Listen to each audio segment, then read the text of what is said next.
บายดีพี่น้องเมื่อนี้มาพบกับช่องบดอนชาแนลอีกแล้วเด้อฝากให้พี่น้องกดไลค์กดแชร์กดติดตามให้บดอนเด้อเมื่อนี้เนาะเมื่อนี้ก็เป็นมื้อวันหยุดเนาะบดอนบ่ได้ไปเฮ็ดเวียกนะพี่น้อง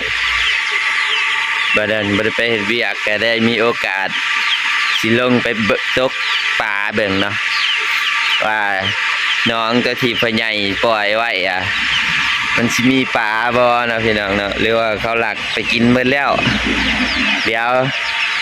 ไอ้สิพาไปเบิ่งนะพี่น้องเนาะไปเบิ่งว่าปลานั่นน่ะน้องน่ะมันสิมีหลายบ่เนาะพ่อใหญ่เสิร์ชบอกว่าพ่อใหญ่เสิร์ชว่าปล่อยไว้5 ถุงว่าซั่นเดี๋ยวไอ้ทางลงมันก็อยู่ทางนั่นแหละพี่น้องทางหนองอยู่ทางนั่นเด้อพี่น้องเดี๋ยวย่างไปเบิ่งเนาะว่ามันสิมีปลาบ่ค่อยว่าเขาหลักกินไปแล้วเพราะว่าบ่เดินเป็นยึดย่างไปช่องมันก็คือบ่เห็นปลาเป็น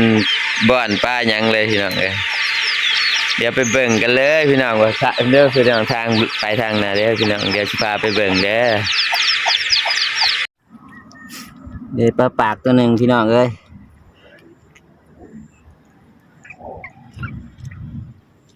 นี่เด้คนน้อยนั่งกินน้ำปั่น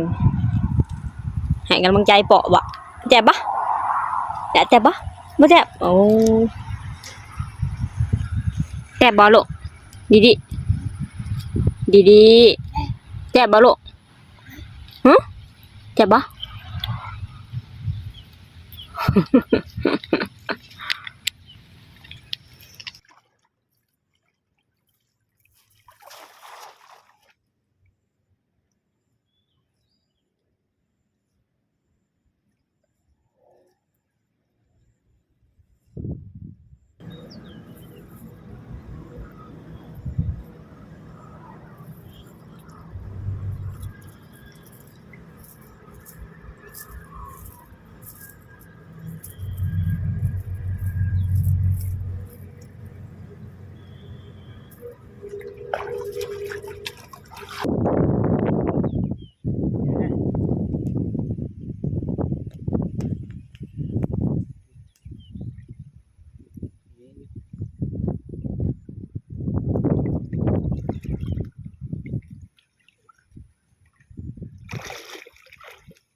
เบิ่งแล้วมันเป็นใหญ่เท่เบิ่ง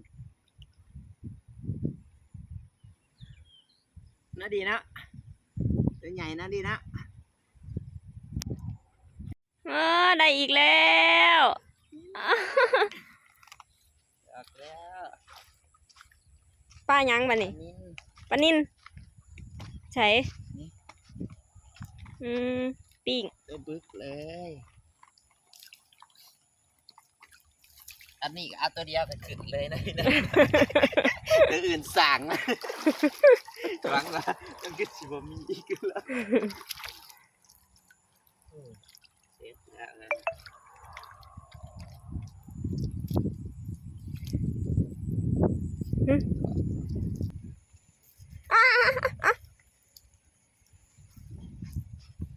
นี่แหละบ้านเฮาหากินยังก็ได้ก็ได้หมานเนาะ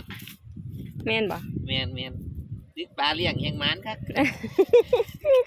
ปลารวมพี่น้องอันนี้น้องปลารวมเด้อไปดูแล้วมาตึกกินกับปลารวมนี่จึงได้เด็ดหมานเติบ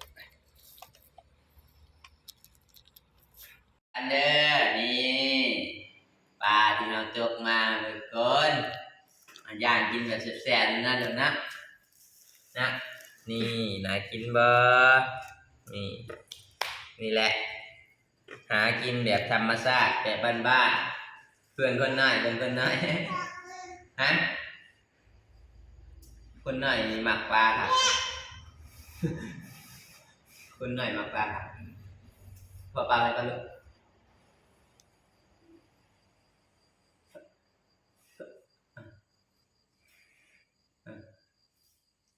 ครับ เป่า ใส่ข้าวได้ไหม เพิ่นกระเป๋าน้ำมุย จะเอาเลยใส่ข้าว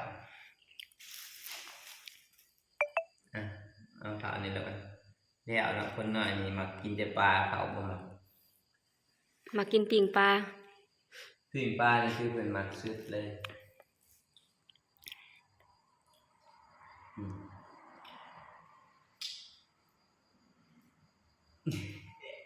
ใส่ข้าวอะไรก็รู้ข้าวแมมข้าวลูกแมมแล้ว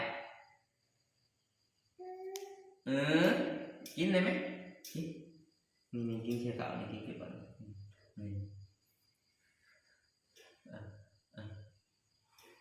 เปล่าเฮ้ย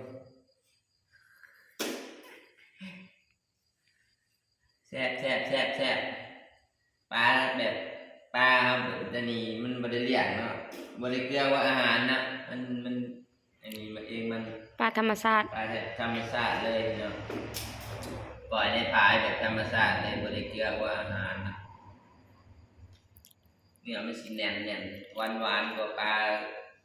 เกลือปลาเลี้ยงเด้อยังไงคนน้อยกินก่อนคนน้อยก็กินข้าวกินกันปิ้งปลาอันนี้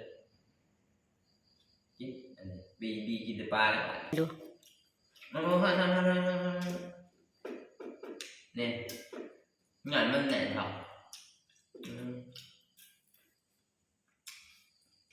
แล้วด้านก็ขอจบคลิปตัวนี้เด้อพี่น้องฝากให้ทุกคนกดไลค์กดแชร์กดติดตามให้บ่ดอนเด้อสบายดี